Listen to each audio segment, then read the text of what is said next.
Okay, this lesson for the Corne Project class, an expression of the IamCorne.org Apologetic and Outreach Ministry of Landmark Missionary Baptist Church in Jacksonville, Arkansas. This topic is a little bit of in good news. Often we've shared our concerns.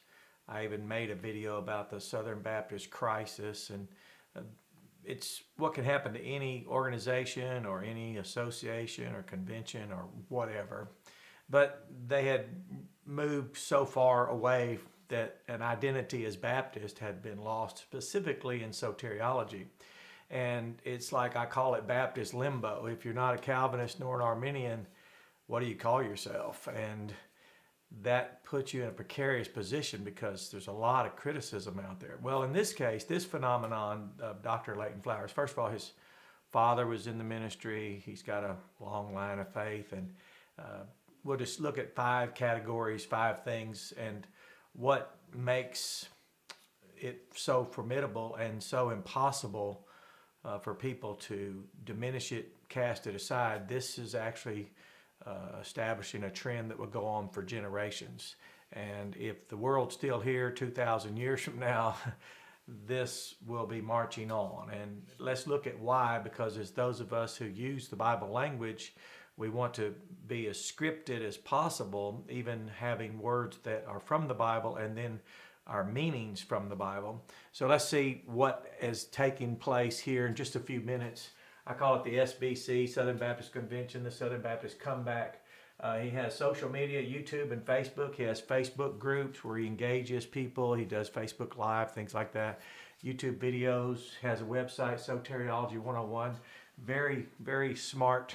Very smart. That's the title of a class you might take in a seminary, Soteriology 101. So he's also a faculty member in a seminary, so he's connected on social media, website, YouTube, Facebook, seminary, and he has colleagues, subject matter experts, specialized knowledge. He has guests on from all fields. For example, someone who may be knowledgeable in language. He's knowledgeable in Bible language, by the way, and also someone to come in and do reflect on pre-Reformation writers, records, history that know nothing about today's Arminian, Calvin conflicts and things like that.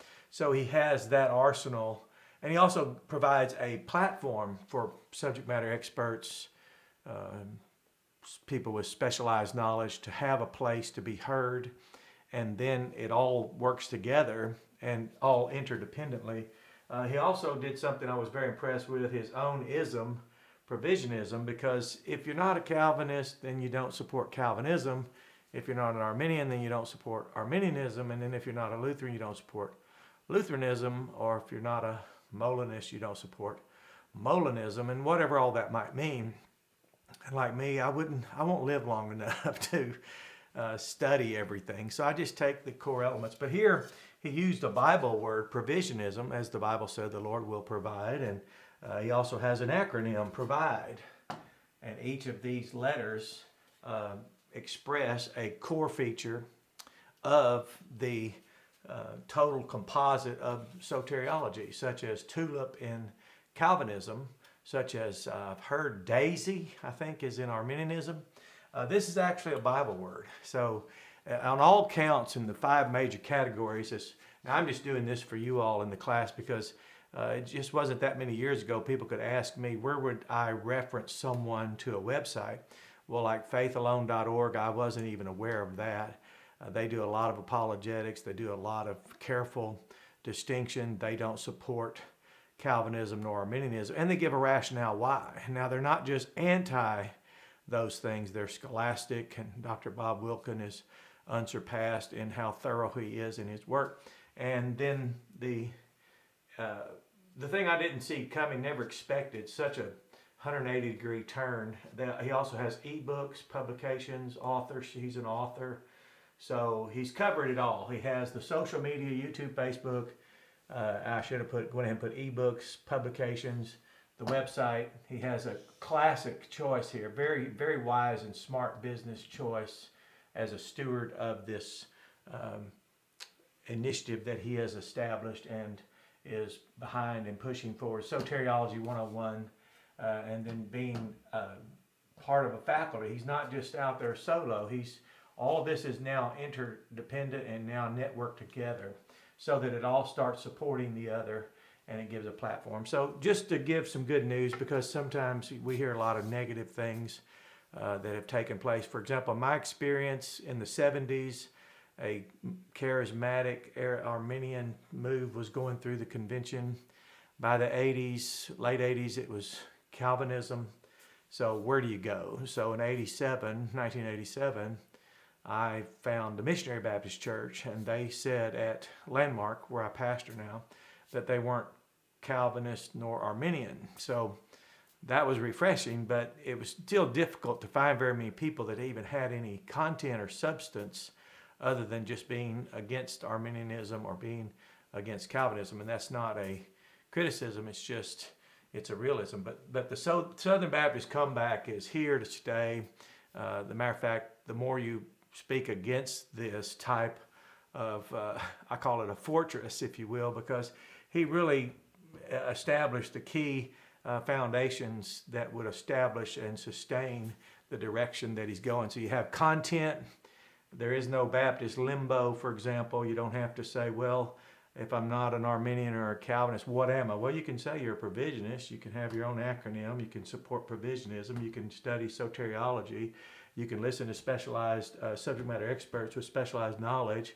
You can read publications, ebooks that they have. You can go to YouTube channels, videos, Facebook Live, Facebook group, where people can go online and discuss. So it covered everything, and I'm very impressed with it. So I would just recommend that you look for what was the wisdom in using a Bible word provide. That's very wide. Now you're looking at a scripted, you're looking at Biblicism, you're looking at the work of a Biblicist, you're looking at how close can we adhere to the text, just as faithalone.org with Dr. Bob Wilkin, they're Biblicists, just as the seminary that trained me were Biblicists. We were interested in what the text said. And this is an outstanding approach. And that's all. I was just going to let you all know that if you can't have not heard now about this. And I just wanted you all to know why you're hearing and why. If you say, well, boy, studying Greek and Hebrew, well, Dr. Leighton Flowers is very knowledgeable of the languages. So it does have a return on the investment, and you can go and do remarkable exponential returns on the outreach initiative. So have a blessed day, and don't become fatigued or discouraged about what you're hearing out there. There are good things that come, and controversies are now, because this, instead of just swinging back and forth between Calvinism and Arminianism and cycling back and forth as people have done, this gives you some core, some content, and you can notice how it reflects the same type of labor you all are doing in the Koine language. And then those of you that are working on biblical Hebrew, you'll start noticing, hey, I can now explain why I'm not a supporter of Calvin, Arminian, Lutheran, or Molinism, those soteriological constructs. You can build one, formulate your own theological expression directly from the Bible, that is from scratch. So have a blessed day and enjoy this lesson.